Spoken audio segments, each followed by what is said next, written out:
नमस्कार दोस्तों, आप सभी का एक बार फिर से स्वागत है हमारे नए YouTube चैनल इनसाइटफुल इंडिया पे। यहाँ पे हम आपके लिए भारत में घटने वाले तमाम घटनाक्रमों का विवरण प्रस्तुत करते हैं, जो कि अगर आप किसी इंडिया की कॉम्पिटेटिव एग्जाम की प्रिपरेशन करते हैं या फिर भारत के आप जागरूक नागरिक हैं, आपके लिए उपयोगी सूचना होती है जो आपके काम की होती है।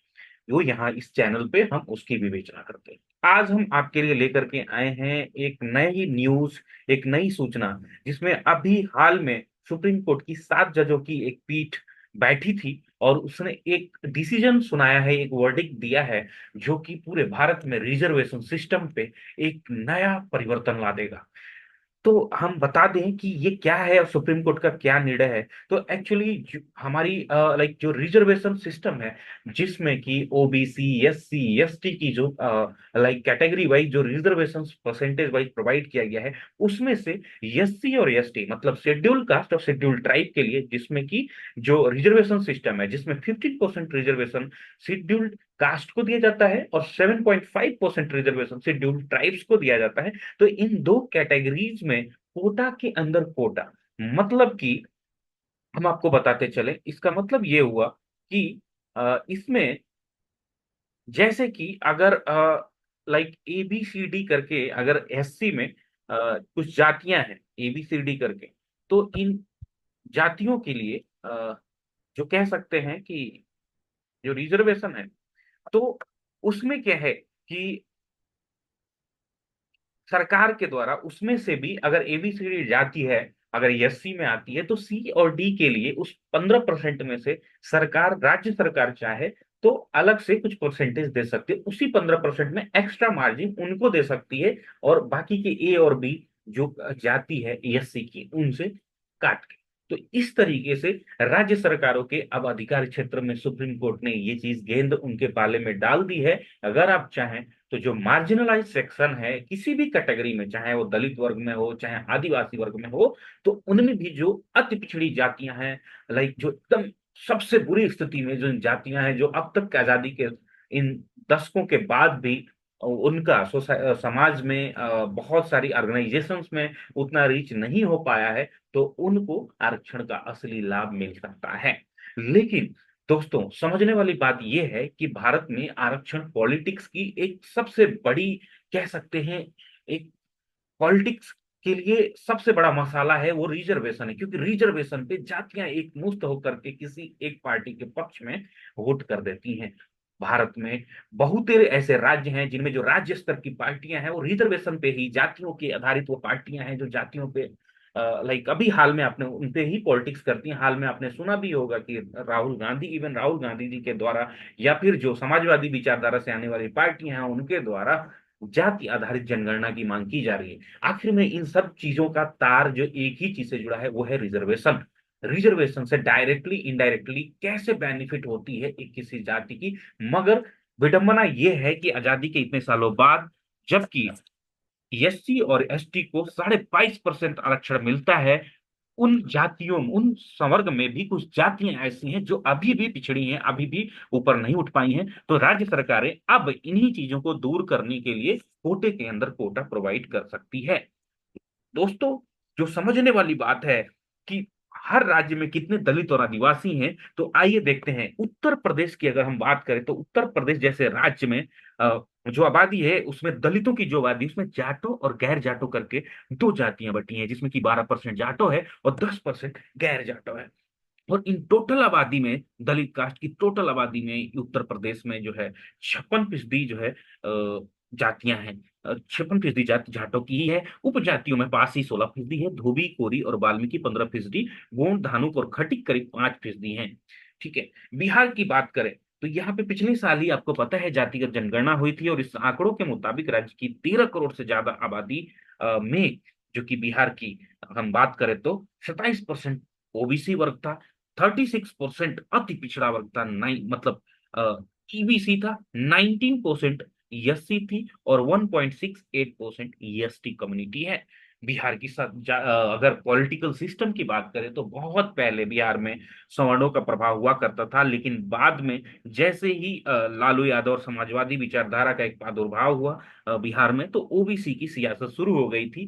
बाद में इसी ओबीसी की राजनीति से अलग होकर के नीतीश कुमार ने जेडीयू जब पार्टी लाइक उनकी जब सरकार बनी, तो ईबीसी करके एक नई चीज लेकर के आए उन्हीं में से छांट करके, तो वो अति पिछड़ी जाति की राजनीति करने वाले नीतीश कुमार थे। इसके अलावा अब दलित और आदिवासियों की सियासत जब कोटे के अंदर कोटे की बात आई है, तो बहुत तेज हो जाएगी। और अब वो दलित और एसटी जो कम्युनिटी है, अब एक नहीं रह जाएगी, जबकि उनमें भी बहुत ज्यादा अब इसमें लाइक लोगों के बीच एक अलग तरीके की पॉलिटिक्स, एक अलग तरीके की डायनेमिक सबके सामने उभर करके आएगी।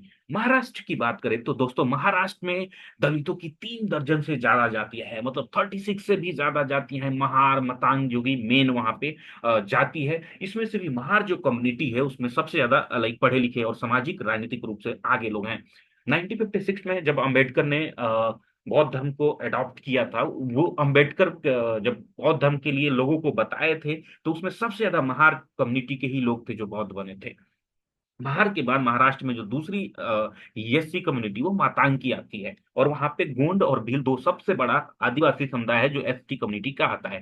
गोंड विदर्भ खासतौर पे गढ़चिरौली चंद्रपुर जिलों की तरफ पाए जाते हैं, वहीं भील नंदुरबार, नासिक और धुले जिले में बहुतायत में पाए जाते हैं। राजस्थान की बात करें दोस्तों, तो राजस्थान की जो राज्य की लिस्ट है उसमें 59 जातियां दलित हैं। और इनमें से भी दलितों में सबसे बड़ा जो जाति आता है वो मेघवाल जाति है, और जिनकी ज्यादातर आबादी बीकानेर, जैसलमेर, बाड़मेर, जोधपुर में ही बसी है।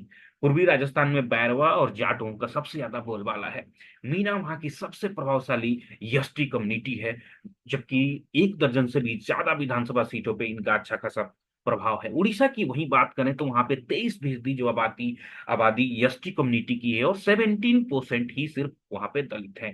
राज्य में उड़ीसा की अगर बात करें तो 62 एसटी कम्युनिटी है। एसटी मतलब आदिवासी जनजातियां हैं, और 13 अन्य आदिम जनजातियां हैं। खोंड वहां की सबसे ज्यादा जो दक्षिण उड़ीसा के रायगढ़, कंधमाल, कालाहांडी और कोरापुट में बसा हुआ है। संथाल वहां का दूसरा सबसे बड़ा आदिवासी कम्युनिटी है, जबकि गोंड वहां पे तीसरे नंबर पे आता है। उड़ीसा में 93 जातियां दलित हैं, और इनमें सबसे बड़ा समुदाय पान है, और इसके बाद डोम जाति आती है।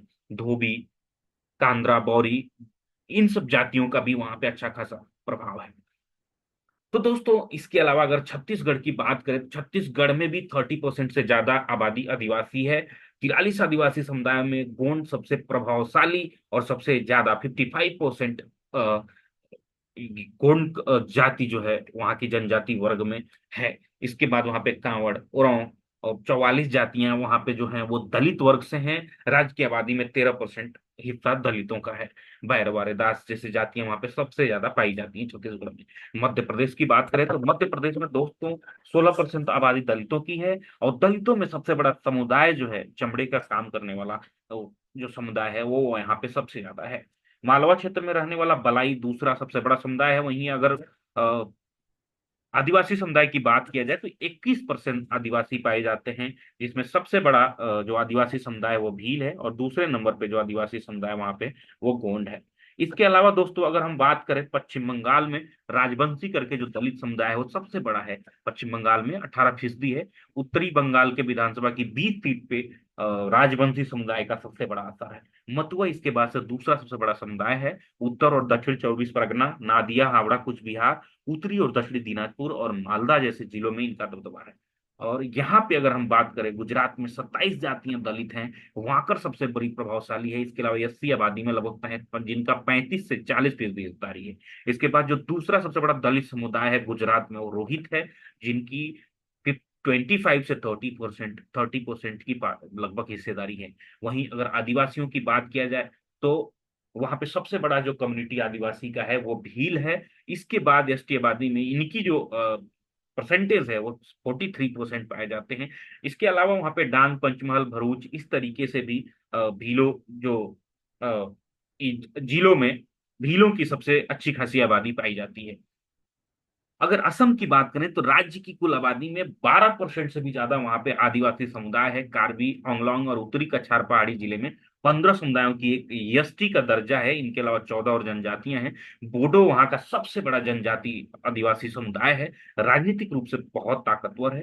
कार्बी यहाँ का तीसरा बड़ा आदिवासी समुदाय है। उत्तराखंड यहाँ की आबादी में उत्तराखंड की बात करें तो यहाँ पे 55% से ज्यादा ठाकुर और ब्राह्मण है। ओबीसी 18% है, जबकि एससी एसटी की जो हिस्सेदारी है वो 22% है। हरिजन और वाल्मीकि दो सबसे बड़ी दलित जातियां हैं, जबकि जौनसारी और थारू राज्य की सबसे बड़ा एसटी कम्युनिटी है। त्रिपुरा में 19 जनजातियां हैं। राज्य की कुल आबादी का 30% से भी ज्यादा है वहां पे एसटी कम्युनिटी। देववर्मा सबसे बड़ा आदिवासी समुदाय है, और वहां पे उन्होंने शासन भी किया है। 34 जातियां यहाँ की दलित हैं। इसका मतलब 18% जो है इनकी वहां पे दलितों की जनसंख्या है, जो कि दास वैद्यकार इस तरीके से उन लोगों का वहां पे उनकी एससी कम्युनिटी में उनका दबदबा है। तो दोस्तों, ये रहा भारत का एक ब्रेकअप जो हमने आपके सामने रखा है इन तमाम प्रदेशों की एससी और एसटी कम्युनिटी की। और अब इसके अलावा जो एससी और एसटी कम्युनिटी में जो बाकी की जो जातियां हैं जो काफी मार्जिनाइज्ड हैं, जिनका डेवलपमेंट में इंडिया की लाइक स्ट्रक्चरल जो एडमिनिस्ट्रेशन है या फिर भारत की जो राजनीति है उनमें अगर उनका उद्भव नहीं है, उनमें उनका अच्छी खासी परसेंटेज नहीं है, या फिर वो बहुत पिछड़े हैं, तो राज्य सरकारों पे के अब अधिकार क्षेत्र में हो गया है कि अब उनके लिए उन्हीं परसेंटेज में